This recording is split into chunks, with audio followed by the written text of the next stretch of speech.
And the end of this decade, we take great pleasure in announcing the Artist of the Decade. Here are just some of the most successful artists of the 90s.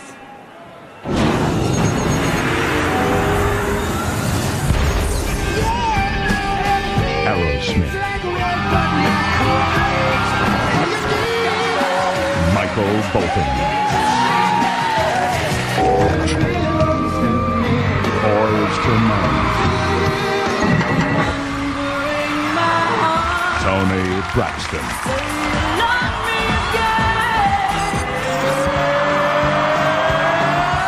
Garth Brooks.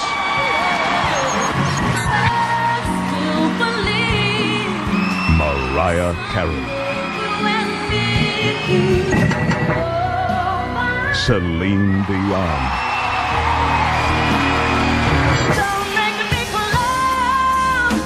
Whitney Houston.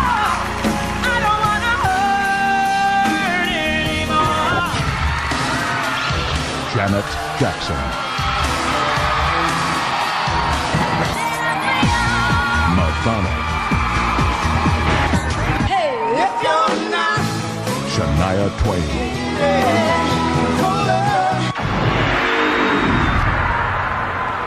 Here's a clue.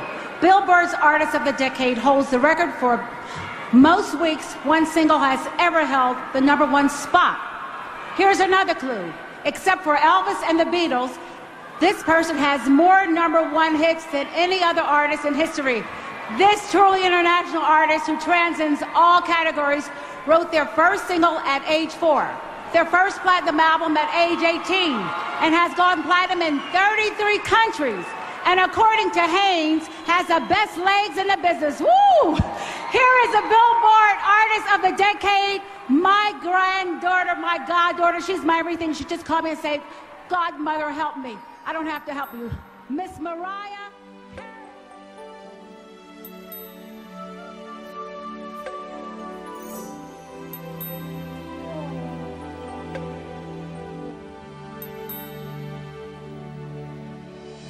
I never have known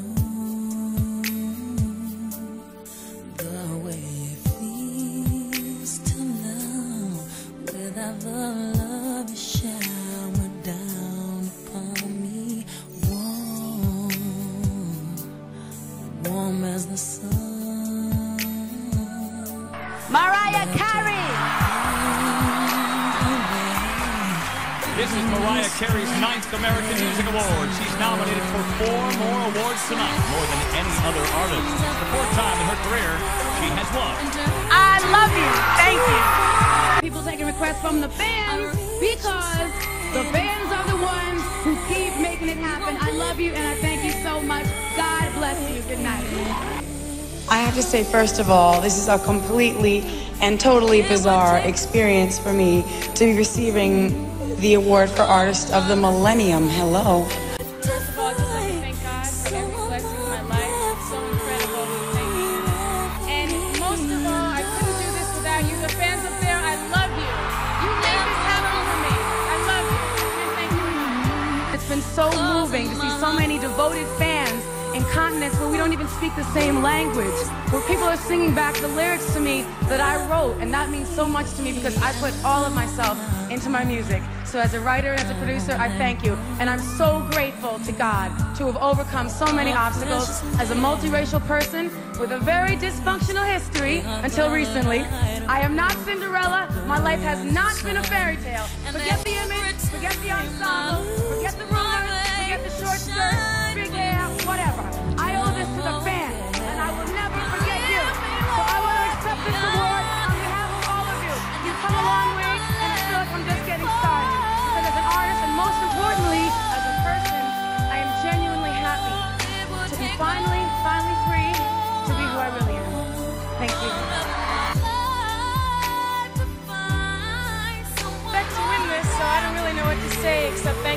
for making all my dreams come true. I love you. I love you, everyone in the industry, for supporting me, everyone at radio, all of you up there. Thanks for being here for me. I can't thank you enough.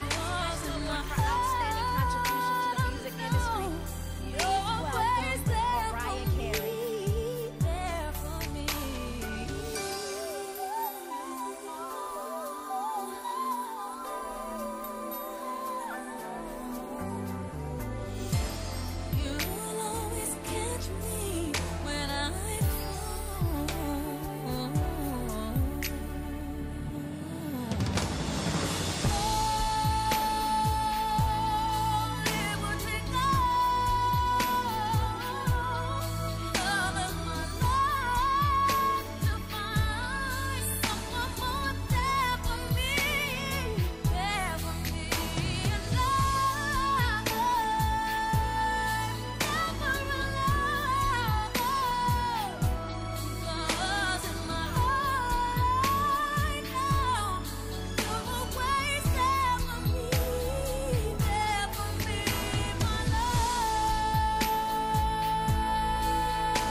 Such a wonderful show, a celebration of your career, of your accomplishments. How was this residency in Vegas for you? This residency's been fun. You know, people have been coming from all different places around the world, and I enjoy it. When it's a fun audience, it's really fun. I mean, sometimes you know, a lot of the songs are from when I first started, and so I kind of, you know, I don't know like how many people know which songs and who likes which ones better, because there's a lot of different. Basically, I have a big catalog of, you know, my catalog is a lot of different songs. 18 number ones, right? Yeah, but the thing is that the number ones are really fun for the show in Vegas, because a lot of people might necessarily be like those diehard fans. But basically, I want to do a show when I come to see all my fans in South America that's going to have some fan favorites, songs that are not necessarily number ones, but just to make the fans happy and to make myself happy. I figured, you know, let's change it up a little bit. So it's hopefully going to be fun, going to be good. It was very moving when you sang I'll Be There with all those pictures from your childhood. It was so beautiful. Oh, thank you. Well, I think the part of that moment that I like is kind of like, it's like a tribute to Michael Jackson and the Jackson 5. So, yeah. But it was also about you, about your childhood. Right? Yeah, well, we did that because I always loved Michael Jackson since I was a little you know, girl. So. So what are you bringing to your fans in Brazil? Sweet, sweet fantasy. I'm bringing them sweet, sweet fantasy tour. I'm bringing them lots of love. I'm so excited to come to Brazil. I've been wanting to go for so long, so, you know, I'm excited. Tell me about your experiences. You have been to Brazil, so what you remember from your experiences there, your shows, your fans there? I remember a lot of things from Brazil. We went there, and everybody that I was working with at the time said, "Oh, you don't need to go to Brazil because it's not, you know, it's not safe and this and that." And I said, "I don't know. I'm not scared. I want to go. I want to be with the fans. I really wanted to go to Brazil." So we went, and it was one of the best times I've ever had, as you know, for performance-wise. Yeah. Do you feel a special tie with South America because of your ancestry? Well, really, this is something that everybody always gets a little bit confused. My mother is Irish, all Irish, and my father's African American, and his grandmother, who we never met, is Venezuelan. So, you know, he actually has passed away, but you know, it's people always think, oh, she's Spanish. I'm a little bit Spanish, but we're all mixed in some way anyway. So. Yeah. Tell me about this Mariah's World, the series that you are working on. It's like pretty much of a tour documentary that also shows what it takes to put all of these things together, whether it's a studio session or writing songs, really, you know, sort of a different look than people have seen with me before, because I haven't I really don't like people in the studio with me because it's a creative time, but I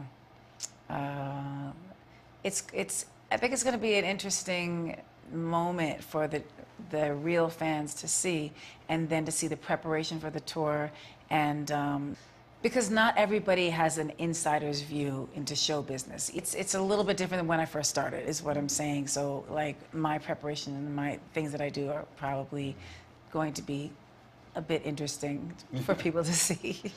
Of course, you keep your private life, your personal life, very private. So, are you going to show some of it? Yeah, they're around. In the beginning, when we first started filming, I was a little holding back, and I wasn't really being, you know, relaxed necessarily, or I had to get used to that. But really, I've been on camera for more than half my life, so it's kind of like it's not that big a deal. But it's nice when there's some separation of personal time and being on camera, and there is, but I think the important thing is that people get a glimpse of my real personality and different personalities that are around, and people that help me make, you know, do these shows and do these things and manage the moments, and you know what I mean. So you're an accomplished actress, so and you're also directing, right? So you're also behind the camera. So tell me about that experience. That was a great experience. I think it was, you know, there were a lot of things about it because it was really the first time that I've directed music videos before, and I didn't take the credit for it because I don't care about that. I care about the final, what everything looks like after we've filmed and edited and done all the things.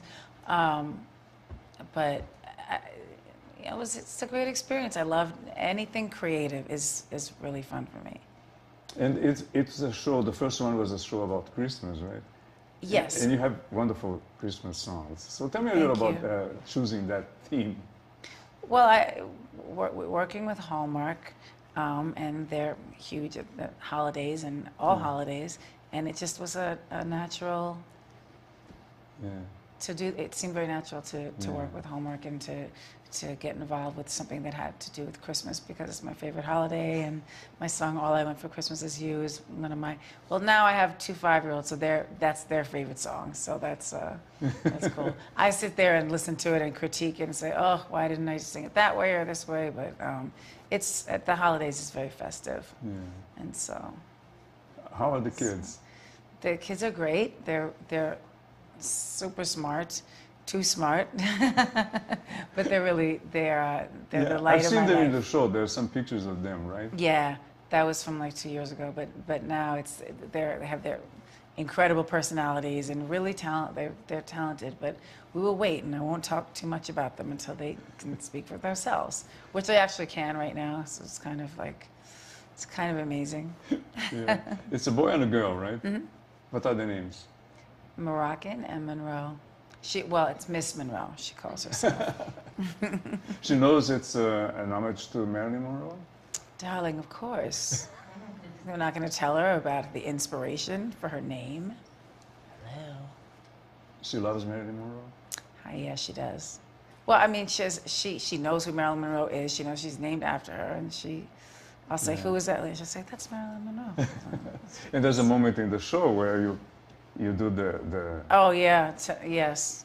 That usually happens when the skirt doesn't fall off in the middle of it, but I try to play it off. Tell me about songwriting, because your big hits, so many hits, are written by you, right? Most of them. Yes. Actually, I'm in the studio now writing some new material and working on that and hoping to get at least one of the songs by the time I come to Brazil and go to the rest of the South American leg of the tour, and that would be, I would love to debut the song there, maybe, I'm not sure, but yeah, there's a few new songs, and there's a new song that I just did with Jesse from Empire. So yeah, I'm not sure if you guys know the show Empire in Brazil, do you? I don't know. Oh, darling, you better watch it. Well, know. My friend Lee Daniels is the director of the show, and so he asked me to do it. Tell me about this process of songwriting. How do you begin a song? How do you get into it? It really, sometimes just melodies you'll be inspired from the universe, and you have a melody, and that's what it is, and you really can't explain it. It just, sometimes it's like, oh, I love this song. Let's do something in this type of a vein, but not necessarily the same thing. And I like to work with people who are really, really good and very talented musicians, because I prefer someone that's better than me, or, you know what I mean, that I can do my best and we can come up with a product at this, you know, I don't want to say product, it's music, come up with a song at the end of the session that it has the best of the both of our talents. I have a feeling that you're in a very happy moment in your life. Is that correct? Of course. Of course, darling. I make every moment that's not happy, I just go, please make this a happy moment. And then it's happy. It's a moment of accomplishments, right? You know that I'm playing around, I'm kidding with you, right? like everybody else, I sometimes I'm not like the happiest person, but sometimes what I really try to do is take a negative situation and turn it into living in the solution. Yeah. And just being happy. Yeah, yeah. I felt the love that your audience have for you, right? It's amazing. Well, the fans, the people that have been around, or even just like discovered some songs that they may not have known or anything. I mean, I really appreciate the things that they do and say, and my fans are the best. They really are. You call them lambs? That's somebody else started that. That was our thing. Me and Trey, actually, who sings on "I'll Be There," and the fans. This is for a long time now. They heard me saying, "Oh, Lamb, can you do this or do that?" as a joke between friends. Yet again, it's not like, "Whoa, whoa, this is so serious." But then the fans decided to call themselves lambs. Right. So that's why when everybody's naming their fans now, I'm like, "Oh, what an original idea!" It's incredible. Yeah. I wonder where it came from. No, but that's how it happened. So that's why it's. I read somewhere, I don't know if it's true, that you have insured your legs. Is that true, or is this like? Do you think it's true? I don't know. I'm asking you. Would you do it if you were me? Well, I don't know. I have no idea. Exactly, because you're not me and I'm not you. There we go. I don't know if they're insured. Somebody else handles those things for me. They're beautiful. Thank you, darling. And you enjoy, of course, showing yourself in the show, right? So what do I show? I show my bad side. Let's look at the bad side. There it is. Okay. Boom, boom, boom. Pow. You're gorgeous. You are gorgeous. And adorable. You are really... it's amazing how you give so much love to your audience. I try. They've given so much love to me. They've saved me in times that I really, really needed to feel like there was unconditional love from, you know. That's important. Yeah. Thank you so much. Thank you so much. That was okay. wonderful. Back to Brazil.